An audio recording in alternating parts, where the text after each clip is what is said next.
We are so excited tonight to have Dr. Simone Childs-Walker, MD. She completed her family medicine residency with Hennepin Healthcare, and she received her certificate in integrative therapies and healing practices from the University of Minnesota. She was most recently practicing at Newbridge Clinic in Edina. Some of you may know. She also joined us on some of our Free Friday calls, so you may have seen her there. She's about to start on some new adventures, which I'm sure she will tell us about. And with that, I would like to hand it over to Dr. Simone Childs-Walker. Excellent. Thank you so much for the introduction, Dorian, and thank you all for being here. I am appreciating what a beautiful evening it is and am grateful for your presence. And we are recording, so if anyone is outside in the sunshine or doing other things today, they'll be able to hear the presentation later on. I'll share my screen in a moment, but a couple of quick check-ins. First of all, as Dorian and I chatted about before the meeting, I'm fine with questions during the presentation if it's in the flow, and if questions wait until the end, that's fine too. So happy to be dynamic and appreciate perspectives. And if there's anything that from your own experience is relevant to what I'm speaking to, please feel free to communicate however it is that you typically do that in these meetings. So via the chat or through Dorian. I love to have this be as interactive as it can be, and we'll have plenty of time for Q&A at the end. Other thing, if at any point someone can't hear me, let me know. And I have natural light and lamplight. So as the natural light fades, if anyone is having trouble seeing me, raise your hand or communicate in the chat or something, or take yourself off mute. However, you can let me know, and then I can step up and adjust my light. I am a little bit in transit with life, and I'll share more about my practice at towards the end of my talk, but I'm working out of my kitchen instead of my typical office right now. So I'm not quite sure what the light's going to do as it gets darker outside. But here we are, and it's like light out, and it's 6:30, and it's warm and sunny, and there are leaves on the trees. So happy spring, everybody. I am going to share my screen. There we go. Oh, what I'm going to do first is view slideshow. Oh, no, I'm not. All right, I'm going to share my screen first. There we go. Awesome. And now I'm going to view slideshow. All right, can someone let me know, either Dorian or in the chat, that you can see a screen with a title and my name on it? I can see that. Awesome. Half of it's white, half of it's green. Very good. So this talk is on osteopathy for tick-borne illness and other chronic illnesses. And I will explain what osteopathy is, as some of you may know, and some of you may be unfamiliar with that term. I'm, again, Simone Childs-Walker, and Medicine for the Spirit is the new coaching, integrative health consulting, and energy medicine business that I am starting up as I'm transitioning my practice. And here we are with MLA on the 10th of May. So here's an outline of what I'm going to go through. That's my photo from when I was starting residency at Hennepin Healthcare, like Dorian said. And I'll say a little bit more about my background, both in conventional medicine, holistic medicine, and osteopathy. Then get into what is osteopathy, the history and the practice. Transition to talk about osteopathy and tick-borne disease, applications for other chronic illnesses, and then how one would integrate osteopathy into an individualized treatment plan. Have some conclusions toward the end, and I'd love to get feedback from all of you. So if there are questions or if there are messages that really ring true for you throughout the talk, I would love to hear those towards the end. We can gather all the wisdom from all of the years that we have collectively of treating and experiencing and caregiving for folks who suffer from Lyme. So, and then, like I said before, plenty of time for Q&A. I may take some notes throughout, so if I look to the side a little bit, if you're looking at my face instead of the screen, I'm simply taking notes here. Awesome. Any questions before we get started? Looks like we're good. Excellent. So a little bit of my background. I did medical school at the University of Minnesota here in the Twin Cities. They have a program that's called the Rural Physician Associate Program, and that let me and about 30 students in each year of third-year medical students go to a small town in the state, across the state, and learn in a rural community, which is a very different setting for practicing medicine than in the big city. So I was in a small town north of Grand Rapids, if anyone is familiar with that area, and definitely saw people who had Lyme disease, but there's very much a conventional mindset around acute Lyme versus chronic Lyme. And it's been awesome for me to be able to continue the conversation with physicians and other practitioners from that community as I've learned more and gained more experience. Like Dorian said, my academic introduction to holistic and functional medicine was at the University of Minnesota's Center for Spirituality and Healing. I was able to do a graduate certificate there, and that really expanded my perception of medicine beyond the materialistic Western worldview, introduced me to whole systems medicines like naturopathy and homeopathy, as well as to meditative traditions and the power of joining together in community and healing body, mind, and spirit.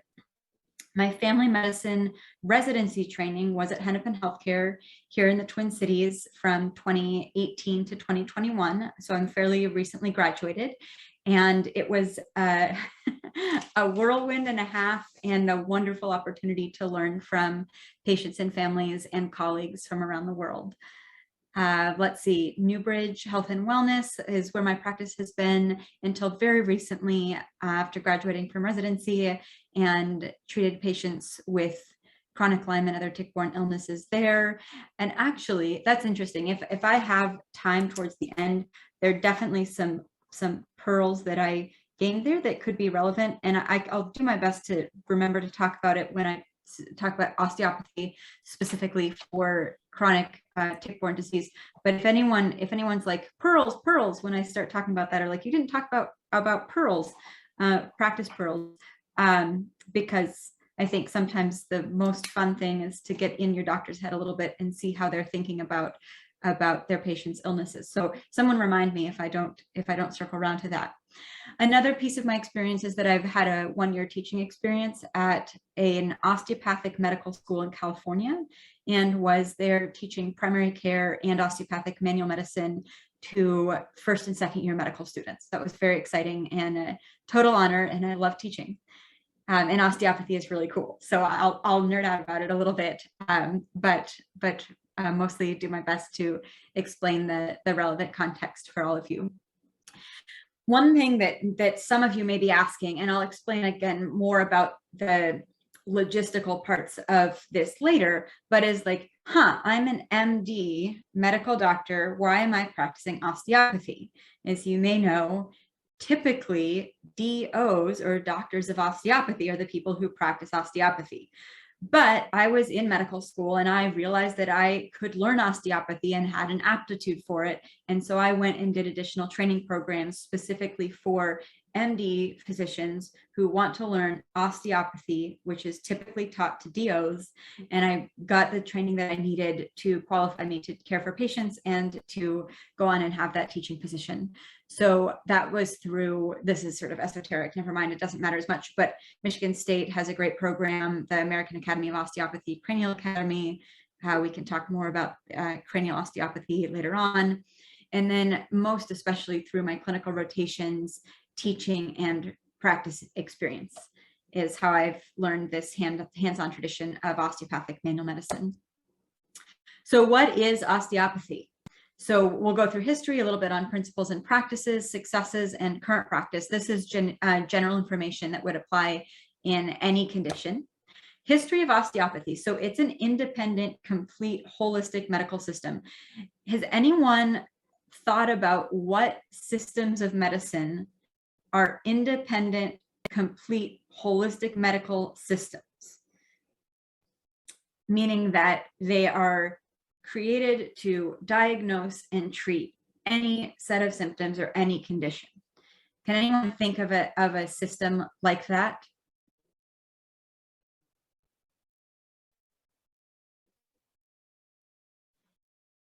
Indian medicine, Ayurvedic? I don't know quite how to say that. Absolutely. So Ayurvedic medicine is an independent, complete, holistic medical system designed to treat any condition. And yep, traditional Chinese medicine is the same. Absolutely. So those are holistic, complete medical systems developed in other parts of the world. And I think in the best practice, integrated with the Western medical tradition. Naturopathy, homeopathy are also designed as independent, complete, holistic medical systems. The most holistic might be the blending of all of the above, but we'll get there. So osteopathy is the same way. It's designed to diagnose and treat any medical condition.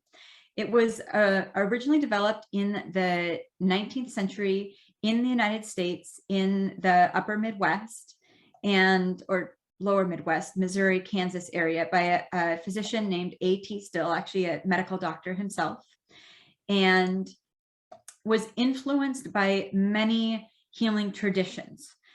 A.T. Still studied the Native American tribal healing traditions in the area where he lived, and was influenced by their philosophy of holism as well as their hands-on healing traditions.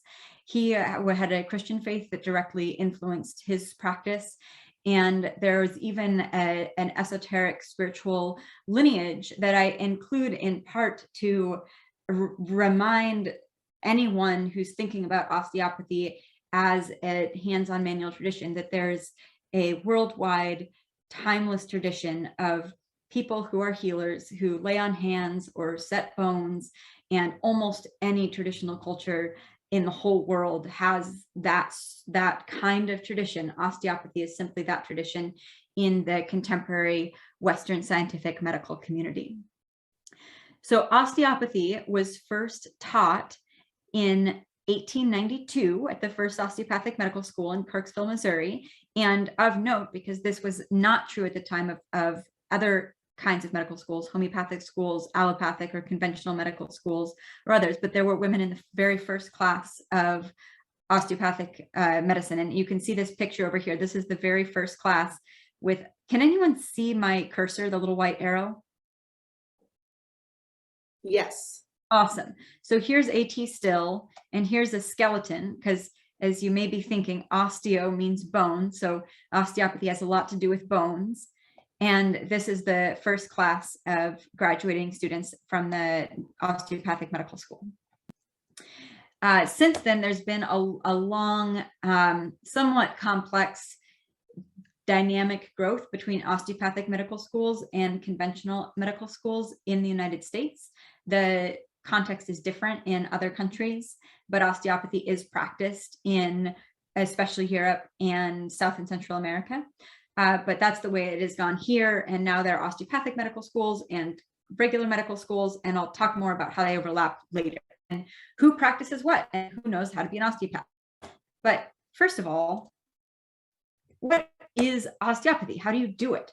So a picture is worth 1,000 words. So here in the top right of my screen, at least, it may be the top left of yours, but I think it'll be the top right. There is an osteopathic physician standing and a patient who is on this table, treatment table, that has springs and levers to move it around. And the osteopath is making an adjustment of this patient's spine. So you can see that the hand is somewhere around the junction between the thoracic spine, the upper part of the back, and the lumbar spine, the lower part of the back, and has hands there on the patient's back and also on the table, sort of what we call monitoring or stabilizing the adjustment. So in this way, it's a little bit similar to a chiropractic adjustment, but essentially finding the places where the bone, in this case, probably a vertebrae, is out of position, and using the body's wisdom and alignment to put that bone back in the place where it belongs, which helps the body all work together. Down here in the bottom right is a photo actually from the website of my medical school. So these are two students and they're practicing cranial osteopathy. So the student seated has her hands in what's called a vault hold, holding the bones of the skull of the student who's lying down. And they're practicing some very potent and awesome techniques in the field of cranial osteopathy. So osteopathic medicine, unlike some other forms of medicine, has a very, very clear principles that are its foundation. So first of all, this is the first thing that osteopathy recognizes, is that a person is an interconnected unit of body, mind, and spirit. Wow, that's pretty cool. I think many of us who have been on healing journeys or witnessed other people's healing journeys over years recognize that that's true. But to see that this is included in the foundational principles, or maybe is even the first foundational principle of this medical practice, I think it is a testament to its power. Second is form and function are reciprocally interrelated. Can anyone give a sense, any thoughts about what that might mean? Form and function are reciprocally interrelated, or an example?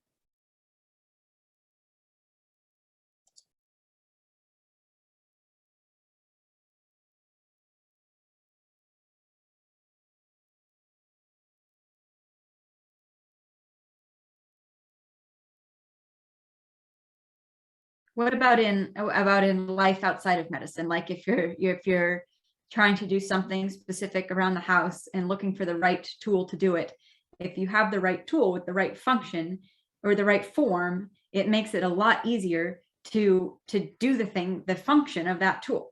Like in surgery, as an example, from a physician's perspective, where when if someone falls and cuts their arm and needs to have stitches put in, having the right size and shape of scissors to cut the threads, or the right size and shape of needle to sew that cut shut, that's really helpful. On a physical perspective, we can think about the form, and then we think about the function. So, for example, in this gentleman up here who's on the treatment table, if his vertebrae is out of place, then that impacts the nerves that come out either side of that vertebrae, both the nerves that go, in that case, to the body and the legs, and the nerves that go to the abdominal internal organs. We call those the autonomic nervous system. It impacts the blood flow. It impacts the lymph, the ability of the lymph to drain, something that we often see. Can people see my video as well as my screen? Yes. Awesome. So it might be little, but I'm going to do my best to make an example. If as many of us do, I were sitting hunched up over my computer screen like this, typing and looking really close, then I might make my shoulders hunched up and my neck scrunched forward. And guess what that does? That change in my form actually impairs the function of my body to do its best job at keeping me healthy. The lymph, who here is familiar with the word lymph? I maybe need to define that. Does anyone want to explain lymph? I'm happy to do it. Are you talking about lymph fluid? Yeah, exactly. Lymph fluid or lymph flow, however you've heard the term. Well, lymph fluid is produced within the lymphatic system, and it is circulated through the muscles that we use that surround it. And it's a protein substance that helps healing, but also it delivers white blood cells to the nodes where the white blood cells can communicate with each other. Awesome. Thanks so much, Tom. Does anyone else want to add anything about lymph?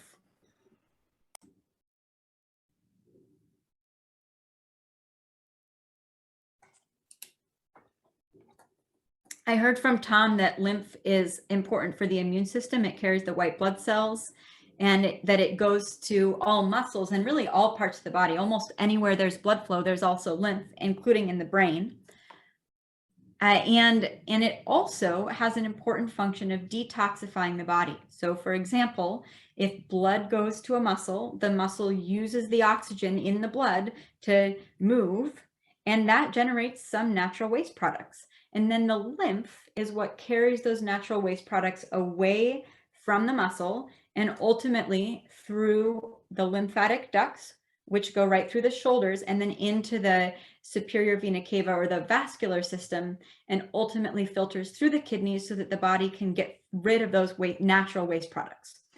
So the lymph here, if I'm all scrunched up here and the lymph needs to get through here, there's going to be impaired flow. It's like if you have a dam in a river, you're going to build up behind it. A lot of folks who are chronically ill have concerns with brain fog or puffiness, swollen arms, swollen joints, often that's a buildup of lymph fluid that is a result of not being able to move from the tissues in the hands, the arms, the periphery, the head, and have that lymph flow easily unimpeded back into the body's filtration system.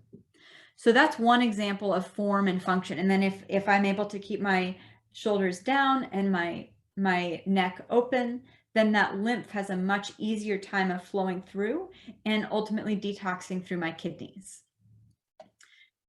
The third principle here is that the body has self-healing capacity. That's awesome. I know that it may sometimes not feel that way for those who are experiencing chronic illness, but I wonder if anyone has a story of when they have felt that their body has taken on its self-healing capacity.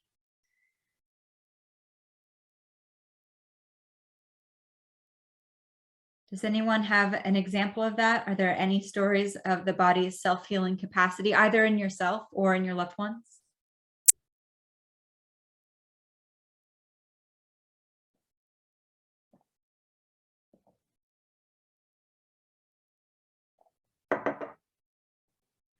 We'll talk more about this a little bit further on when we talk about the integration of osteopathy into a treatment plan. I think the beauty of this principle is recognizing that the physician or the osteopath, really their job is to listen to the body and help the body find its natural structure, its natural form that can then promote the functions of everyday life and healing from illness. And then principle 4 is kind of funny. It says rational treatment includes the application of principles 1 through 3.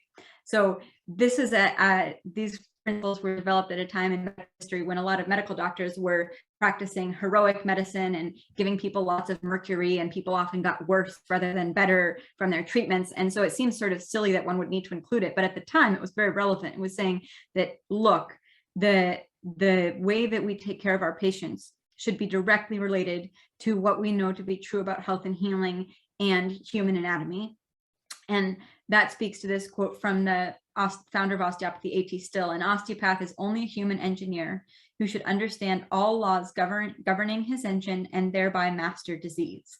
So really, if you understand where the nerves run, where the blood flow is, where the bones in the body are supposed to be, and can diagnose when they get out of alignment and bring things back into their proper function, then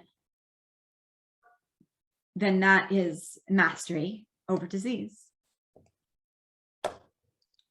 So here are some successes of osteopathy, and I apologize, the next few slides are a little bit wordy, and I totally forgive anyone who needs to get up and walk around if it's too much sort of medical detail. But I think it's really important and gives context for how osteopathy fits into practice today.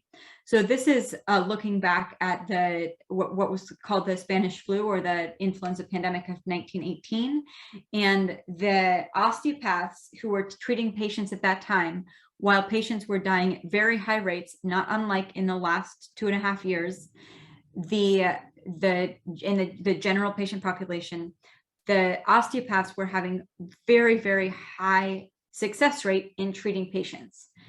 There were, let's see, roughly 2,000 osteopaths practicing who shared their case reports at the time of working with their patients, and treated 11,000 cases of that influenza-like illness. The osteopaths only had a 0.2% mortality rate, which was much, much, much higher in the general population being treated by conventional medical care at the time. It's very interesting. And this link, if anyone wants to go dig around and read about things, is pointing to some of the medical controversy. I think anyone in the chronic Lyme world understands that sometimes politics and sort of weird outdated policy can influence practice. For example, in the discrepancies between the IDSA and ILADS or traditional alternative diagnostic criteria for Lyme, or even the willingness of a practitioner to look into chronic Lyme at all. And any of you had to go through the experience of saying, I think I have this, and your doctor's saying, you know, I don't think that exists. Like, I'm sorry that that happened. And it's really unfortunate when a profession or parts of a profession have blinders on to what their patients are experiencing. And some similar dynamics have played out with osteopathy and treatment. Let's see.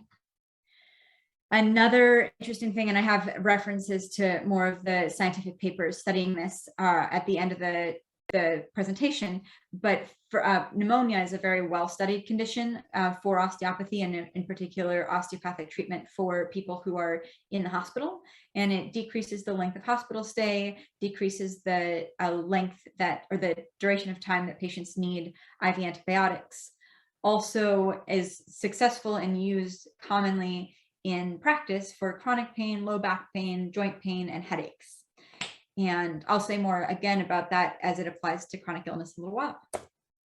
So a lot of words, I'm going to read through them for those who are preferentially taking in voice rather than text. And I apologize if it's small on your screen, but I think this is another description of what the practice is like. So doctors of osteopathy literally take a hands-on approach to musculoskeletal disorders.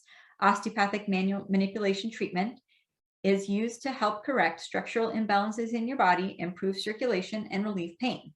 Osteopathic manipulative treatment is a hands-on treatment method. OMT is sometimes called osteopathic manipulative therapy or osteopathic manipulation. There are many terms that describe the same thing. Doctors of osteopathy, DOs, or MDs like myself who are trained to do it, use OMT to treat mechanical pain, muscle, tendon, or bone pain due to structural imbalance, and a wide range of health conditions, including chronic Lyme and other tick-borne illnesses. DOs also use OMT to diagnose and prevent disease and help your body function better. Isn't that cool? An ounce of prevention is worth a pound of cure. Using several OMT techniques, DOs apply gentle pressure to manipulate the muscles, soft tissues, and joints. The treatment encourages your body to heal itself by ensuring that your bones and muscles are aligned and balanced properly. I think about the actual doing of osteopathic manual medicine a little bit like an umbrella therapy that includes techniques that chiropractors use that are quicker and specifically moving one bone in the body, techniques that massage therapists use that are more gentle and work with the muscle or the fascia, which is like the glove that fits around the muscles that helps it connect to the bones. And then even so gentle and so light that it almost looks like nothing is happening. Craniosacral therapy is a branch off of osteopathy, actually. And interestingly, chiropractic, if you look back in the history, is also a branch off of osteopathy.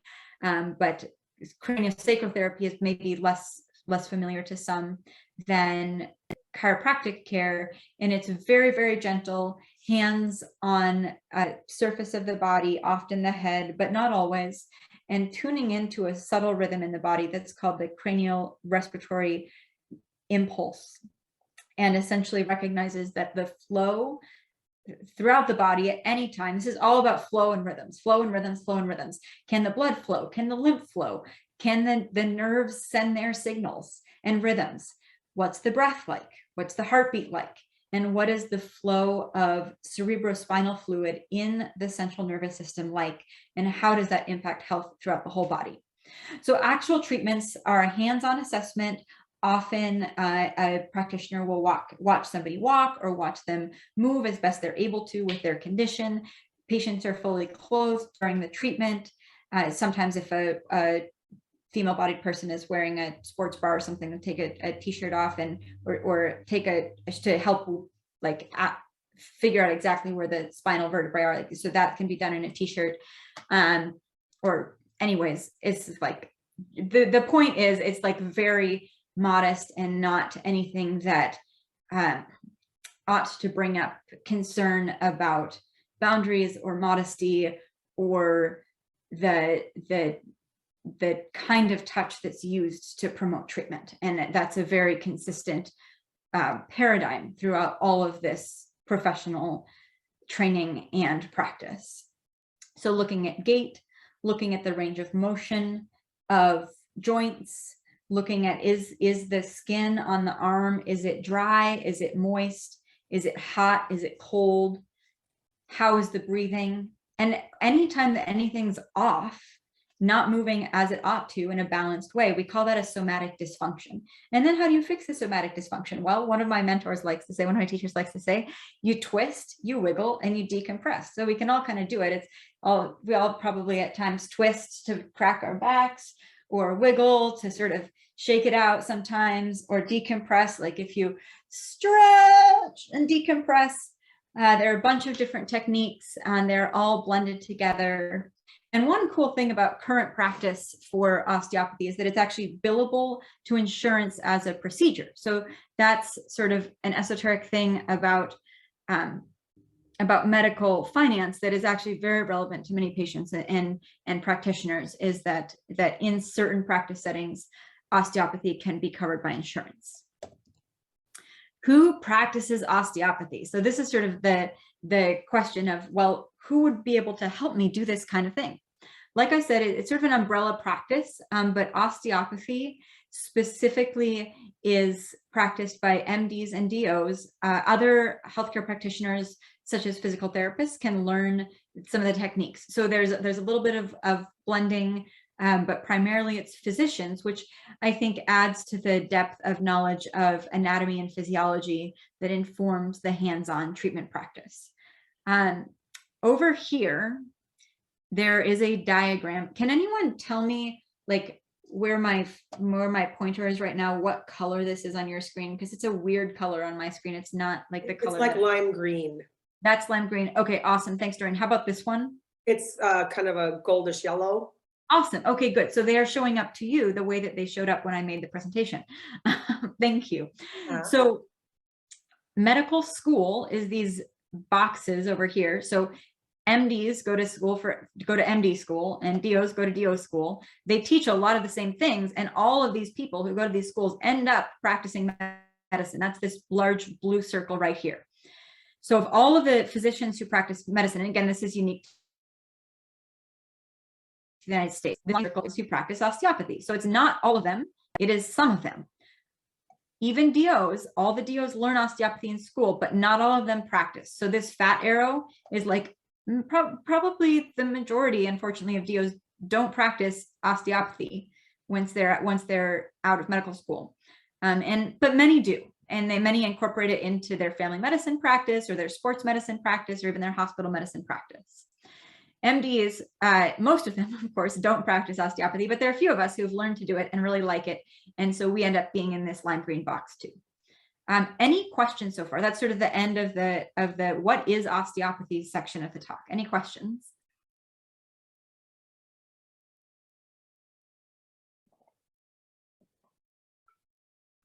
All right, I'll go ahead. I will say I have to add a little caveat that I absolutely adore talking to people in person so that we can hand raise and chit chat. And I'm grateful that we are able to do this online tonight, but I miss seeing everyone's smiling faces. Okay, so osteopathy and tick-borne disease. This is a cool new field. And what do I mean by that? I mean that, as many of you may know, over the last 10, 20 years in the United States and in the upper Midwest, the Lyme literacy has increased. More practitioners are doing more extensive testing for chronic Lyme and other tick-borne illnesses, and the treatments have expanded and the adverse effects have, generally speaking, gone down. And not that it's perfect, but there's a lot of learning. So osteopathy for tick-borne disease is like that. What does that mean? It means a lot of things. It means there's a lot of promise and potential. It also means that there are actually no published studies on this. So as I was doing my research, I talked to colleagues, I have my own experience, but the application of osteopathy specifically to tick-borne illness is coming from practitioner experience and expertise. Unfortunately, studies, especially long-term ones that follow patients for many months or years and take time and energy in the clinic settings where they are done, take money and time and energy. And guess who funds most studies, most research studies? I bet there are people out here who are familiar with this problem. Pharmaceutical companies? Yes, indeed. Okay, and guess who what's not a pharmaceutical medication? It's my hands. Osteopathy. Exactly, bingo. So this is a chronic problem in holistic medicine generally, and also in osteopathy. So there's not a lot of funding to do studies, and a lot of osteopaths who think more creatively, and still scientifically, but more creatively than many physician or PhD researchers, often prioritize their patient care rather than going through long, arduous IRB approval processes.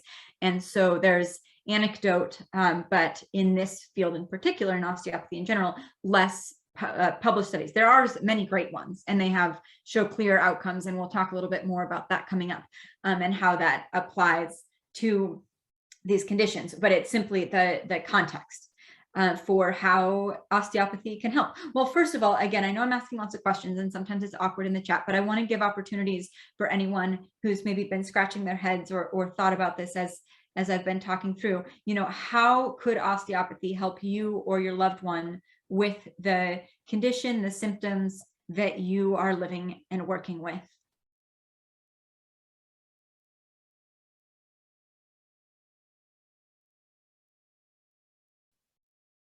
Well, I would guess that promoting that lymph flow was probably one of the greatest things ever. Obviously, if you've got issues with structural bone pieces, as you said earlier, you could be creating a lot of problems if, those vertebrae are out of place, and then you've got stuff going on in your gut because that's affecting your abdominal function and all of that. So I would think it would, it could encompass so many different pieces. Absolutely. So talking about lymph, talking about the gut, Joan says in the chat, pretty sure it could help a lot. Absolutely right. So Dorian, you hit the nail on the head that what practitioners find is that often patients with chronic tick-borne disease have some kind of impairment in their lymphatic drainage, which means that if there are little bugs making little toxins, it is very, very, very, very difficult for your body to get rid of those toxins, microorganisms, and for symptoms to be relieved. One sort of analogy that I like to think about is like, raise your hand, or I can't actually see anyone right now, but I'll raise my hand. Like sometimes I let my corners of my closet or my refrigerator probably go. Like I like things get a little bit gross back in the far corner of the drawer in the refrigerator that it's like hard to get it out and clean it in the back. And if you think about it, like if there's a place in the refrigerator or in the closet or in a body that's not getting cleaned out regularly, then it gets kind of yucky. It gets like gunk there. And then, I mean, I hope not, but like you can imagine little mold, for sure, mold starting to grow in the refrigerator. That's probably happened to many of us before, or in that corner of the closet, like some dust starting to accumulate, and maybe there's even ants or who knows what. But it's the same kind of thing, is that if there are places in the body that aren't draining, aren't cleansing, aren't clearing, then those are often the places where microorganisms are going to take up shop, and the body's natural immune system. I think it was Tom who mentioned the immune system function of the lymph, the lymph fluid, that then you can't clean it out, you can't get rid of it, you can't create that balance between microorganisms, and you can't get rid of them if you even were to be taking rid of them. So it's like a far corner of the refrigerator, and you can't even reach in it because there's a box in front of the refrigerator door, and you can't open the refrigerator door far enough to get the drawer out and even get back in there to scrub it. So that is a very, very, very common physical finding, anatomical finding, is impaired lymph drainage for any host of reasons. Again, those somatic dysfunctions. Maybe it's that there is inflammation or edema in the peripheral tissues. Maybe it's that the first rib is collapsed over the lymphatic duct where that lymph drains, and then it backflows and piles up. But whatever the case may be, getting that lymph moving and removing any blockages to lymph circulation can be key in being able to move from a cycle of not getting better to a cycle of getting better. Always increase blood circulation. That is huge, whether it's brain function, whether it is the ability of muscles to tolerate exercise. Awesome, super important. I know that more and more research is being done on babesiosis and how babesial nests in the blood vessels can impair all of that function. I don't know if anyone has specifically looked at treating vascular babesiosis with osteopathic manual medicine, but I can imagine, like you're saying in the chat here, John, that it makes a lot of sense that the more that the natural vascular system is able to flow, the better it's able to take care of any microorganisms that might host in the blood vessel system. It's complex because the microorganisms can get really smart and try not to trick the vascular system, but ultimately the body's a self-healing mechanism, and I believe in my practice and from my philosophy of medicine that there's the potential to heal any of those conditions, working whether that's through the blood or in the soft tissue or even in the central nervous system. Speaking of the central nervous system, decompressing nerves, allowing nervous conduction to take place unimpeded is huge. I had a patient with a compression of 2 neck vertebrae and a lot of pain into the shoulder and into the arm. And that patient did have chronic tick-borne illness. And as we were treating with herbal antimicrobials and supporting detoxification and healing the gut, decreasing inflammation, we were also doing osteopathic manual medicine on that area of compression to open things up and relieve the symptoms of neuropathy or impaired nerve function in all the way down to the fingers. Again, from my personal experience, I'm relatively new to practice, so I am learning every day and will continue to do that. And I'm really grateful to be here with all of you who have many more years of experience with chronic tick-borne illness than I do from the practitioner perspective. But what I already have seen in this time is improvements that are sustainable with minimal die-off reactions and a need for fewer and less frequent or lower intensity treatments. So I didn't actually include that right here, but whether it's antimicrobials, being able to use herbals instead of prescription antibiotics, which of course has a healthier impact on the gut. Sometimes prescription antibiotics are necessary, but sometimes they aren't, and they may be necessary less often with the adjunctive therapy of osteopathic manual medicine. Ozone, being able to space ozone treatments out further sooner because the blood flow is more open, allowing that ozone to do greater work with each treatment. And then simply relieving some of the burden of pain or heaviness or brain fog or sore this, sore that, knees that have developed arthritis after joint Lyme with an acute infection. You can't see me, I'm touching my knee right here. Anyways, so working with pain in the body that may be related directly or indirectly to tick-borne illness, and allowing someone to move through their life with more ease, less pain, and greater fluidity, all in all can increase the quality of life and help facilitate the treatment process for tick-borne illness. This philosophy is a little bit like unclogging the drain. So I'm going to go ahead a second here. So maybe, there we go. So some of you may be familiar with this cartoon about medicine. This is a couple doctors here, and they're putting Band-Aids on. They're mopping up the floor, when what's the problem here? It's that this faucet is on, and you know, really they could go and turn off the faucet. But the trick is that if the drain is clogged, then you're not going to be able to use the sink ever again, even if you turn off the faucet and mop up the floor. And if you were to turn the sink on again, you would end up with the same problem. So this is like unclogging the drain so that we can get back to our proper form and proper function of the sink or of the human body. I've talked a little bit about how in my practice I overlap osteopathic manual medicine, maybe treatment every couple of weeks with herbal antimicrobials and oxidative therapies.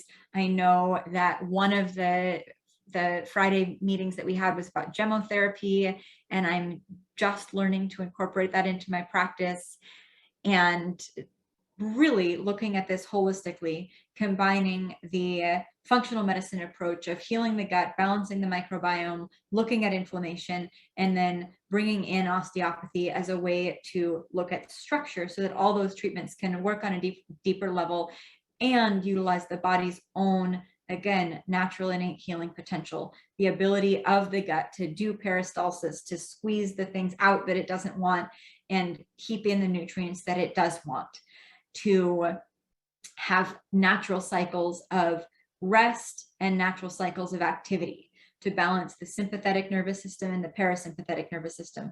All of those natural functions of the body can be influenced from a state of illness into a state of health with osteopathic manual medicine. So again, a bit more on osteopathic principles in line, and we've talked about this, but have it here written in slightly different words, that stagnation of tissue, energy, fluid can allow disease to develop. Movement allows the body to clear toxins and microbes, natural toxins, environmental toxins, toxins produced by microbes, and the microorganisms themselves. Balance and homeostasis with our environment, inner and out, promote health. I am going to hop over to this cool video. Maybe I'm going to need to get out of my, there we go. I actually have it up. So I'm going to pull up a little video. Let's make sure everyone can see it.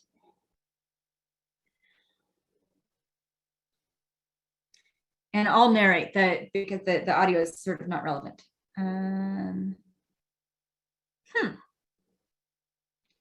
Oh, here we go. This is an advertisement.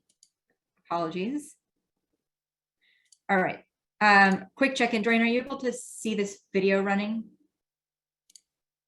Yes, I can see the video, but it's on mute. Yes, that is correct. Can you hear me? Yes, I can hear you. Awesome. Yeah, we're gonna watch the video and I'm gonna talk over it because it's like an educational video that would not be relevant. So this is the flow called the cranial rhythmic impulse. Some of you may be familiar with this from, craniosacral therapy. This is the rhythm of the flow of the cerebrospinal fluid, both in the central nervous system, which you can't see here through the skull and the bones, but also all the way into the tissues. This is the kind of fluid movement that a healthy body has that helps to promote nervous innervation, send signals from the periphery back to the brain and spinal cord, and activate the body's healing response, whether that's feeling subtle signs of pain, subtle signs of imbalance, and generating a lymphatic response, or simply being able to flow and move in life. So this is again, as you can see, that what's called flexion stage, extension stage. This is the same, looking at an animation of nervous system signal from the central nervous system up in the brain, the spinal cord, and what natural healthy flow looks like in that case.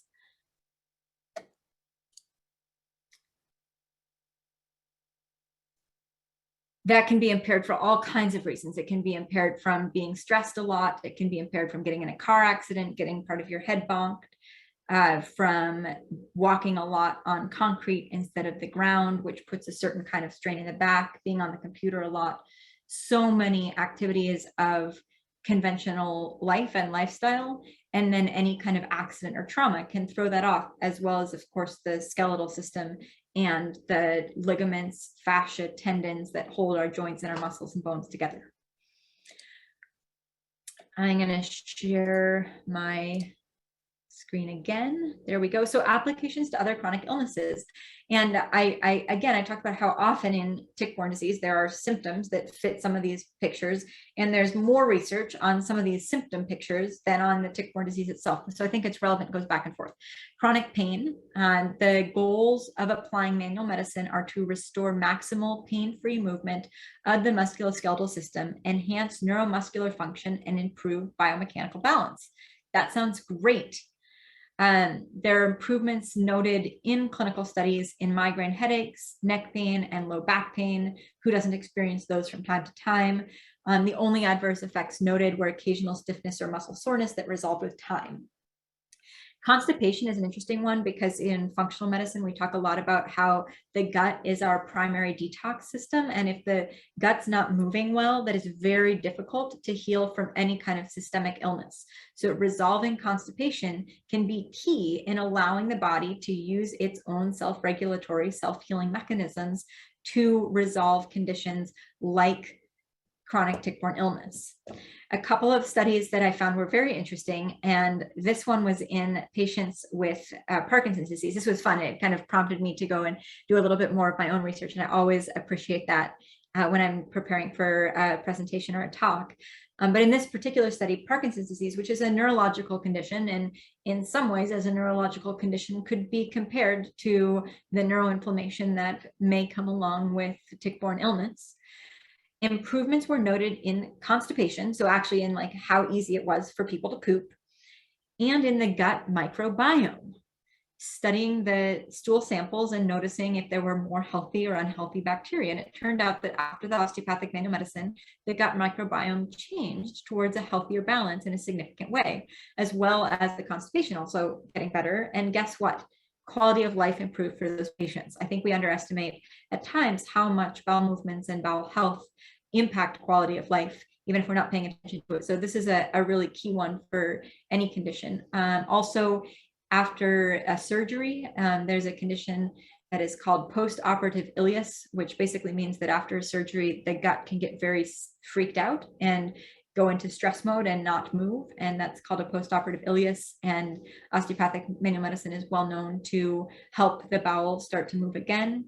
Irritable bowel syndrome, which can often be caused by food intolerances or small intestinal bacterial overgrowth or neurotransmitter imbalance. That's also often resolved with osteopathic manual medicine. Cystic fibrosis, another condition in which the body's natural function doesn't quite do what it is supposed to, and osteopathic manual medicine can help facilitate healthy bowel movements. This is in adults as well as in kids, which is awesome.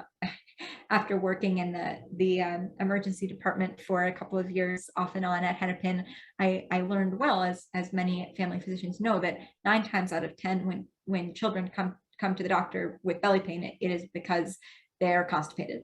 Of course, it's not all the time, and you have to look for emergencies or other causes, but it's very common and can be very much helped with osteopathy. I had another patient recently, and we did a hands-on manual medicine session, and it had brought up actually some emotional things for her, which it sometimes can, because I think many of us understand, and in the medical field, we're learning to understand better and better how much emotional experiences, trauma experiences, the interpersonal relationships that we have, how much those impact our physical body.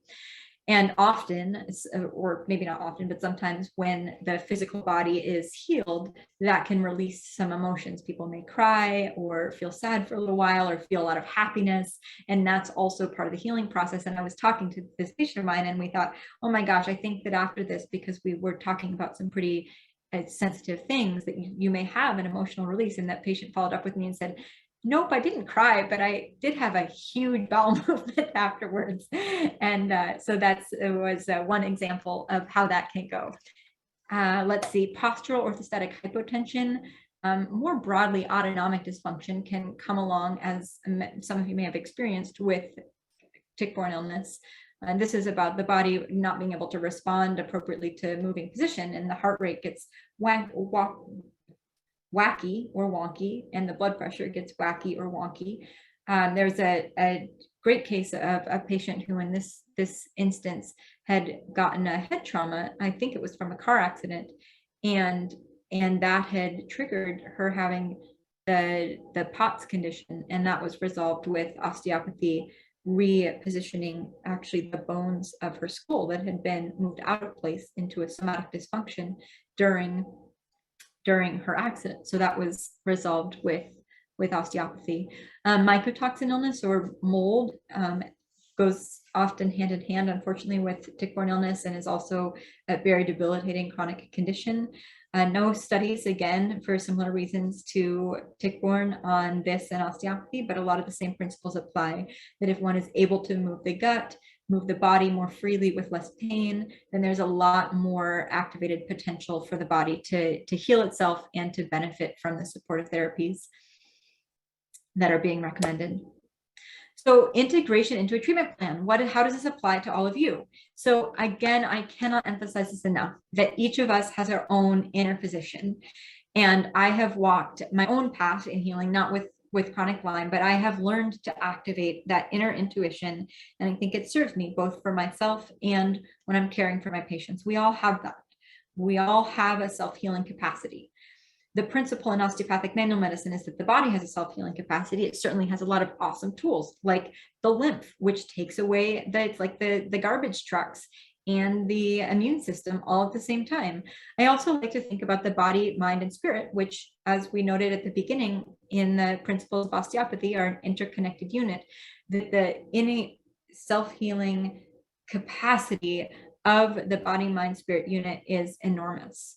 And that when we tune into those other levels of our intuition and our energy, that we can follow a path with support from experienced practitioners, follow a path to healing. Of course, there are some symptoms or conditions that can't be cured, can't go backwards for sure forever. But healing is always possible, and improved quality of life, I believe, with osteopathic manual medicine, 99 times out of 100 is the outcome in that case. Integration of functional medicine and osteopathy is huge. I think that for some conditions, osteopathy by itself is great. I was traveling with a friend in a place where one could go surfing, not here.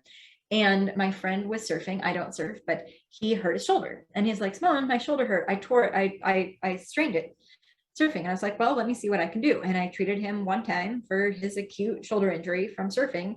And lo and behold, it got better in the morning. It had gone away. And that's a really cool thing that osteopathy is great at. Some structural things like from accidents or injuries can be treated with osteopathy alone. But with these more complex, especially microbial illnesses, the integration of functional medicine with what am I doing? I'm gesturing to indicate bringing down inflammation in all of the ways that we can do that, supporting the body's potency. The gemotherapies work very much on that level. Homeopathy working on the energetic homeopathic levels, whether it is conventional antibiotics or herbal antimicrobials that can support regaining that balance, or cleaning the body out, cleaning the corner of the fridge, cleaning the corner of the closet, getting all of those microorganisms out from the places that they've made their inappropriate home. And oxidative therapies, of course, are a huge part, and other therapies as well that are sometimes practitioner dependent can come together in synergy to create a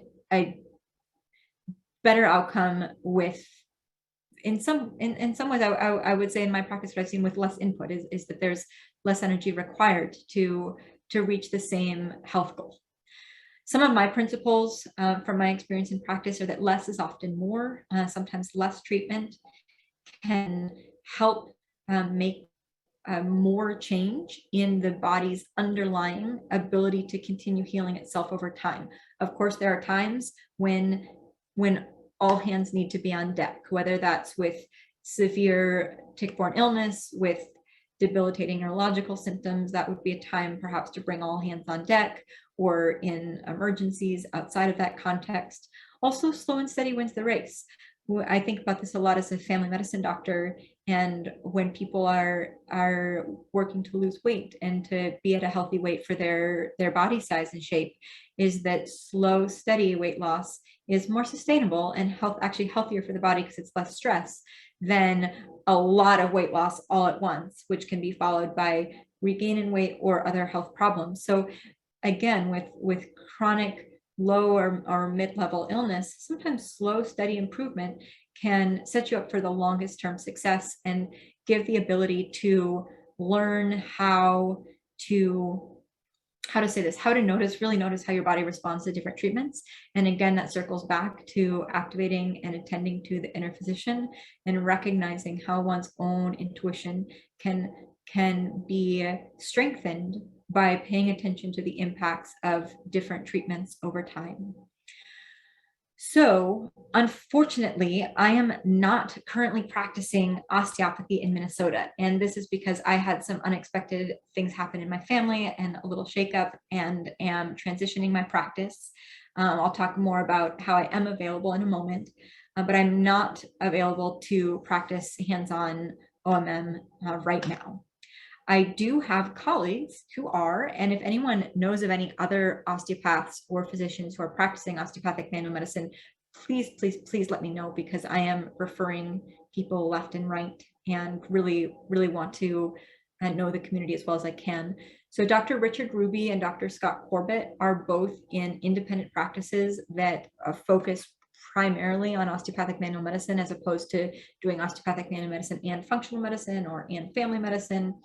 They're both, well, actually that's not true, maybe covered by insurance, but probably not, because of the way their clinics have had to structure to provide the best care for their patients. So they're both practitioners who I would recommend. In the Hennepin Healthcare system, where I trained in my family medicine residency, Dr. Jeannie Gambucci and Dr. Jane Hess both practice some osteopathic manual medicine, though may have less experience with chronic tick-borne illness. I see that there is a hand raised, iPhone 612-801-8923. Dorian, are you able to unmute or help facilitate that question?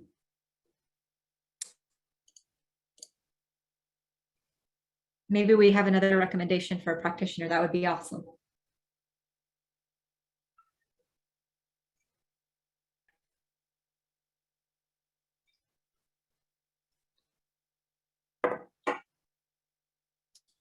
Is it in the chat? Okay.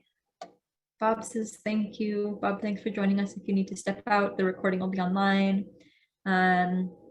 So whoever raised their hand before, if you're able to share with Dorian or message in the chat, or if you're able to unmute yourself at any time, let me know what's on your mind.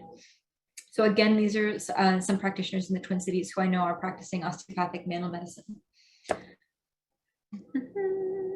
Oh, and then sort of that, of course, that whatever other things you're doing for your chronic tick-borne illness, bringing the osteopath up to speed with what you're doing and how it's working, and vice versa for other doctors, whether that's a functional medicine provider like at Newbridge or other clinics in the state, and vice versa, really helping practitioners learn from you as a patient and an expert in your own healing journey, and also from their colleagues who have different areas of expertise, is, in my opinion, one of the most beautiful things about practicing medicine. So this is what I'm doing. So I have a brand new coaching, integrative medicine, consulting, and energy healing business that's called Medicine for the Spirit. It is in ways a bridge to my practice that will be coming soon. I don't know the details of what it's going to look like or where it is going to be, and there are a lot of family dynamics that are playing into that. And so I apologize that I don't have more concrete details. I am doing my best to follow my own principles, which include, as a family medicine doctor, always putting family first. And so I'm grateful for your patience with that ambiguity right now. What this does mean is that I'm available anywhere and everywhere for coaching and talking to individuals or groups about what I know, what I see in practice, about the literature and research related to tick-borne illnesses or other complex or chronic illnesses.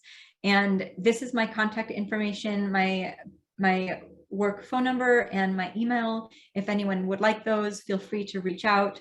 I am doing a little bit of writing. It's mostly sort of my personal reflections on being in medicine and residency, and some on osteopathy as well. And it's a self-published blog like newsletter called the Not Doctor, like KNOT Doctor. That link is down at the bottom. I am anticipating publishing a health newsletter soon. And the goal of that newsletter is to as many of my takeaways or tools or practices that people find helpful to take them and put them into a format that people can use at home, because I think there's so much that can be done to promote health and restore health, and that can be done on an individual or family or community basis at home. And wanting to really put some of those tools into my patients' hands is one of my goals coming up. So email me if you would like to get any updates about my practice and my newsletter. Let's see, I have a couple of notes here. One of them, this is a little bit about my personal process and what I'm passionate and enthusiastic about. I can imagine that many of you have run into some of the complex difficulties of the contemporary medical system, whether that's insurance or not having access to functional and holistic medicine, the most effective tools, or feeling like in the system, people are reduced to numbers or lab results that are this way or that way and not recognized as that body, mind, spirit unit. So one of my areas of great passion is joining together with others and brainstorming and collaborating to initiate health systems redesign. And I'm at the beginning of that project, but it is a place where I'm going to put time and energy over the course of my career. And if anyone is interested in collaborating in that discussion or supporting it, please do contact me. The phase that we're in right now is gathering a group of like-minded people who want to put their expertise together and begin to structure or template what healthcare could look like on a local and broad level. Also, the coaching business is really fun. It's a bridge. It's a beautiful thing to be able to reflect people's wisdom back to them and share my interest and expertise in integrative medicine with individuals and communities, whether that's businesses who want to have a work environment that's more reflective of health principles, or individuals who are doing leadership, making decisions that are impacting people and want to bring holistic health principles to mind in those decisions. And then, of course, medical practice. That's where my heart and soul are there, and I am building that for this next phase of my journey. Okay, now we have a stretch and dance break because we've all been watching this sitting here for quite some time, and we have plenty of time. This is perfect. I'm going to pull this video up now. It is a cute music video that is child-friendly about checking yourself for ticks. And I don't know if anyone else has been out recently, but I was in Iowa visiting family over the weekend, and we went for a walk and I found my first ticks. So it's that time.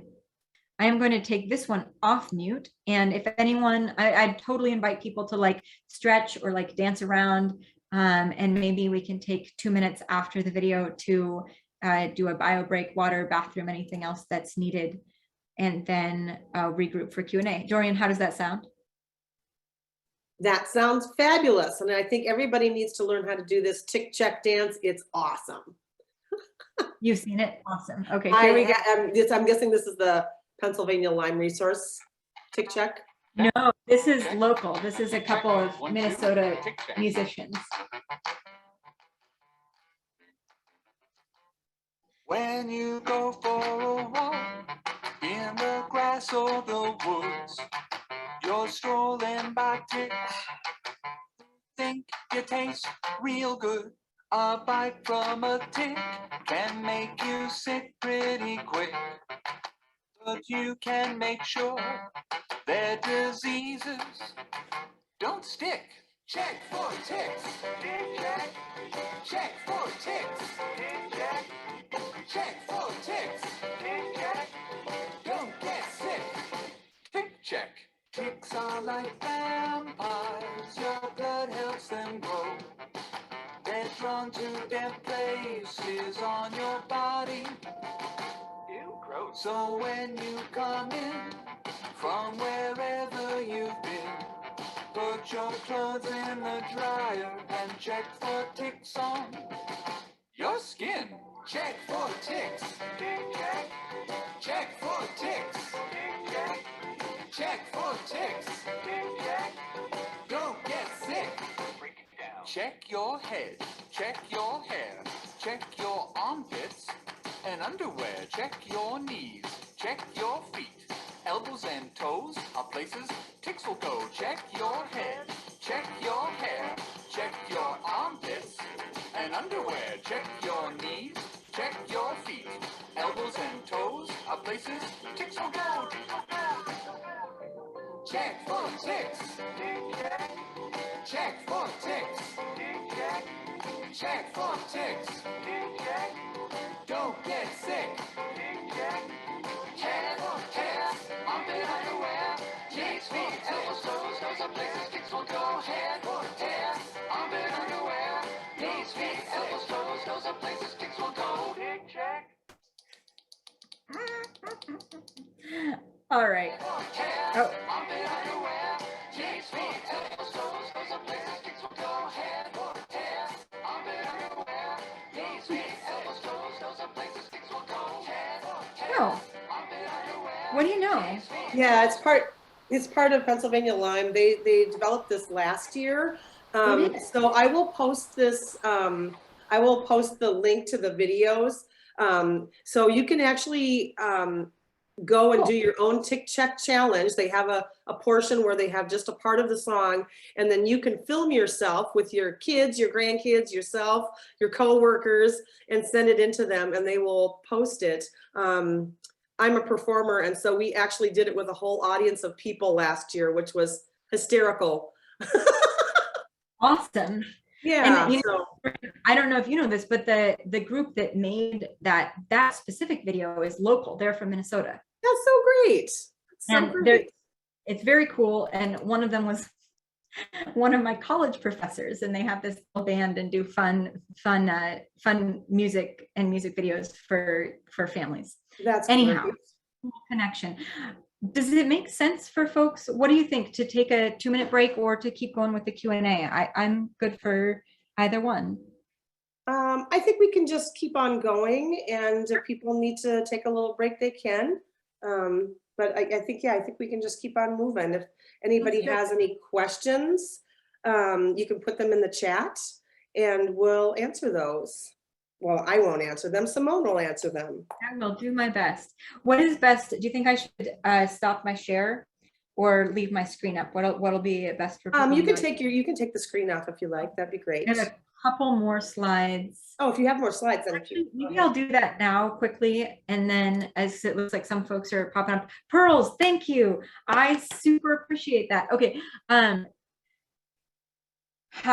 So this is my pearl from this past year in practice and bridging osteopathy with functional medicine. Thank you so much, whoever is on the iPhone, which is that tick-borne illness is so prevalent and affects people so differently and at such different times. I think we all may wonder, like, why me, or why my child, and why not someone else who got bit by a tick, had a classic bullseye rash, didn't even take doxycycline, and had no symptoms forever.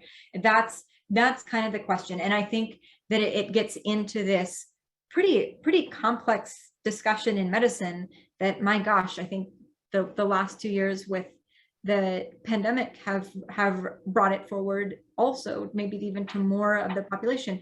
But how do we promote illness, prevent disease, and help either ensure the proper function or recreate the proper function of the body's innate detoxification and healing systems, whether that's whether that's the lymph. How do we take care of our inner terrain so that regardless of what we're exposed to, we can continue to be well? And I think that again, working with patients over the past year has been like a really miraculous thing, because there's so much mystery in it. And while I could go into my practice and say, well, everyone needs to poop twice a day and have their spine checked every day or whatever, every month, and adjusted and so on and so forth, there really is no rhyme or reason. And so there's both a mystery to it, and then there's also these principles of healthy detoxification systems, healthy lymph flow, healthy activity, healthy structure to promote optimal function and health, and seeing how those principles fit together with the mysteriousness of any individual's illness is really my growth edge and where I'm learning in medicine. If there's anything you want to share, either as part of this talk or to contact me, a message or email me separately, I would love to hear and learn from your experience. But that pearls piece really is about the prevalence of tick-borne microbes and how we can begin to work with the fact that they are in the environment, and for many people they're in the body, or the immune system has responded to them in a way that's making people sick, and take the most holistic perspective possible in taking folks to a state of greater health.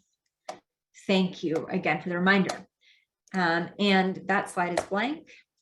This is this is a reminder from when I was at the ILATS conference in the fall of really what a crazy time it has been in medicine, especially for people who are dealing with in their own personal health journey or treating tick-borne infections. It's like Lyme co-infections and COVID.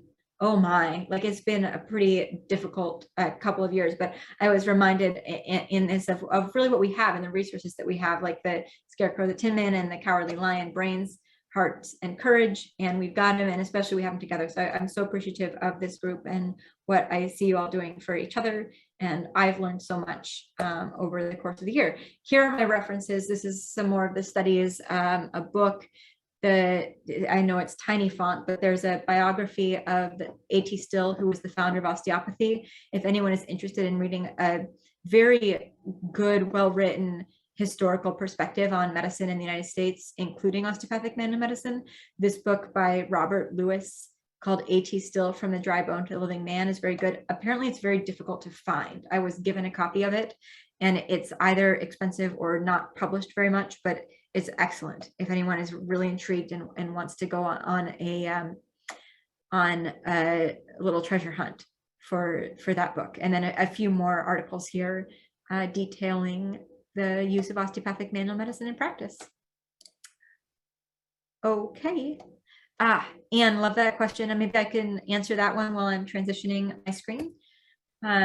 So DOs go to 4 years of school like MDs, and they learn everything that MDs learn in practice and osteopathic manual medicine. So it's actually like more rigorous to go to DO school than MD school. But they, like MDs, have to get into school, taking the MCAT entrance exam for medical school and apply with all their references and so on and so forth, and prerequisites, and then go through a 4-year program that has licensing exams and clinical rotations and content in anatomy, physiology, and pathophysiology, the same way that medical school trains MDs, but they also get to learn osteopathic manual medicine. Does that answer your question?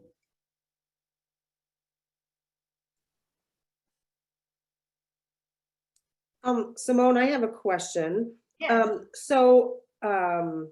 My daughter has had cellulitis like 4 times in the last couple of years. Is that, from an osteopathic perspective, is that a lymph issue, or is that an immune system function issue, or both? Sure. So it depends, because one person could have cellulitis and it could be from a lymph issue, and another person could have cellulitis and it could be from a fascia issue. Another person could have it could be from an immune system issue. Another person could have it and it could be even from an energetic or emotional issue.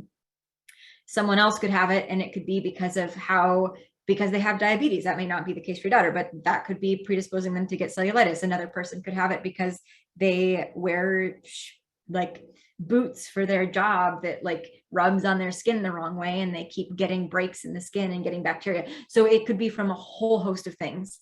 And I or any other physician would need to have a one-on-one and hands-on assessment to discern better what the cause would be.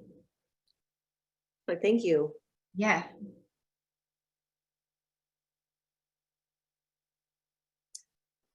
In terms of getting a DO paid for by insurance, do they have to be referred to a DO to be able to do that? Do you happen to know what that looks like?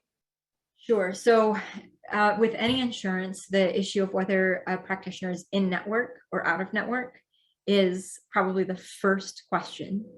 And then once someone is at a DO's office, like when I was at working at Hennepin Healthcare, I got my healthcare in the Hennepin Healthcare system.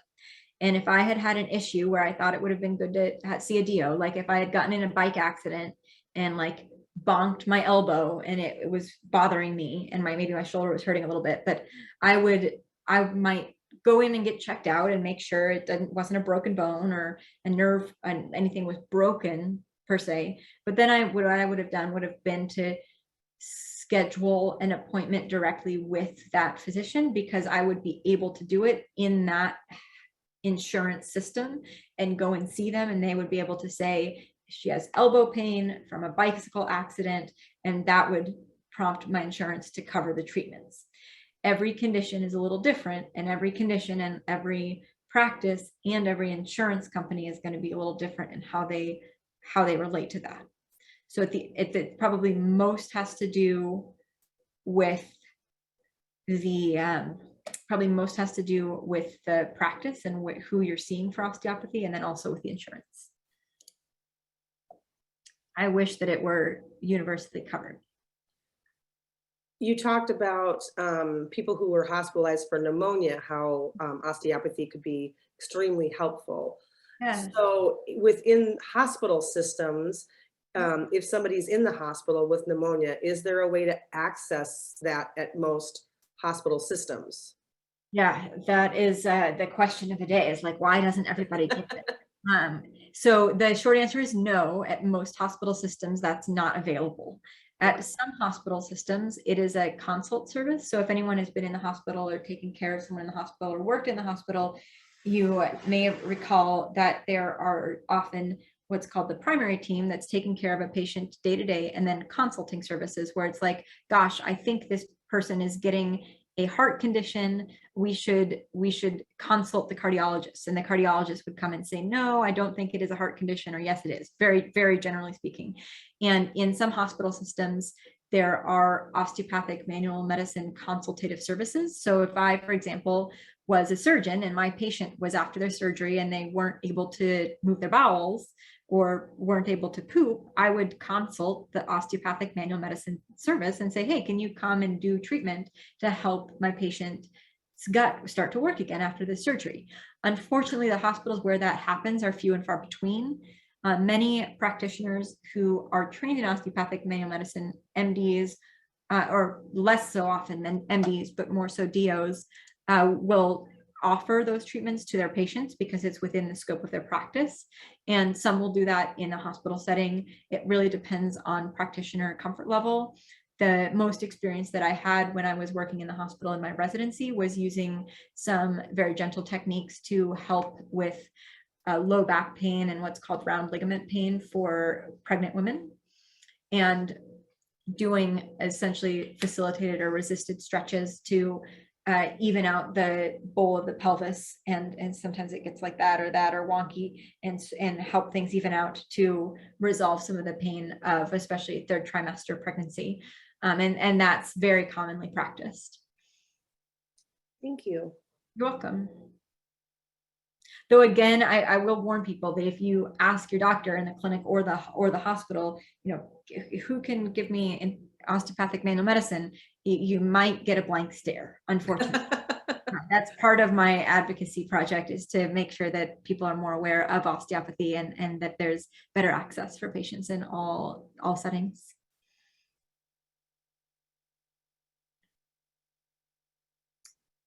Does anybody else have any questions?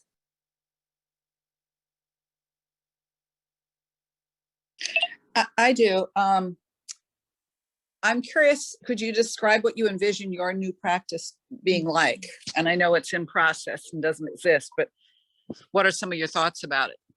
Yeah, thank you for that.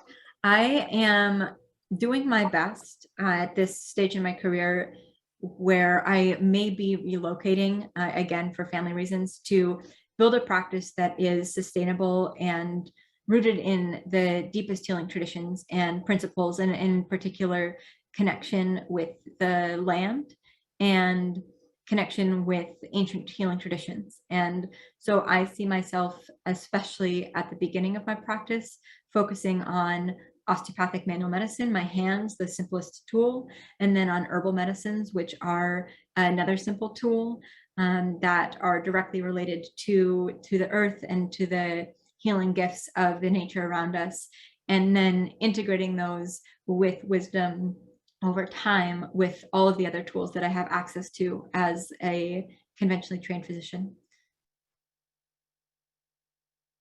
Thank you for asking that question. Does anyone else have any questions?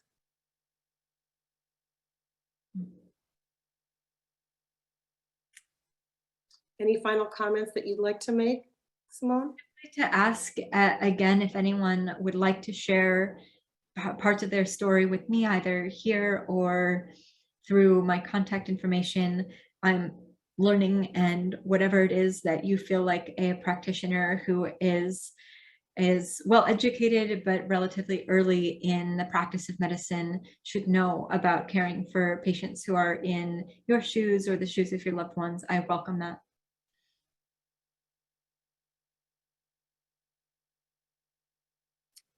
Wonderful. And Simone, you know, when you land someplace, please let us know, and we'll be happy to post it on Facebook so people, you know, when you have your own, so we can contact you, and they have your email. But if you want to let us know where you're at, we would love to keep in touch with you. So that would be great. Well, if you guys want to turn on your, if you want to unmute yourselves, even turn on your cameras, we can do that at this point. Give everybody a second so you can see all these smiling faces. It is good to see everyone and to feel everybody's presence. It'll be down on your left-hand side on your screen. There's a little stop video that's probably got an X through it. You can hit that, and if there's a line through your mute. So Dr. Simone Childs-Walker, we are so grateful for you. We're so happy that you have taken this interest in our Lyme community. It really means the world to us. And we thank you for coming and sharing your expertise tonight with all of us.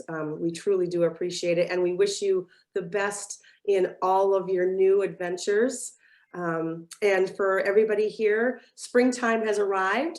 So I hope that you get a chance to go outside, enjoy nature, enjoy this sunshine, this lack of snow. And as I said, you know, if you need some help at any point, phone numbers are on our website. We are always here to help as much as we can. You know, we're an all volunteer organization, so we'll always get back to you as soon as we can. But until then, once again, we do have a support meeting next Tuesday, May 17th. So if you get our e-blast, you'll get that. It'll be posted on our Facebook pages, and we hope to see you then. So let's give a big round of applause for Dr. Simone Childs-Walker. Thanks everyone for being here.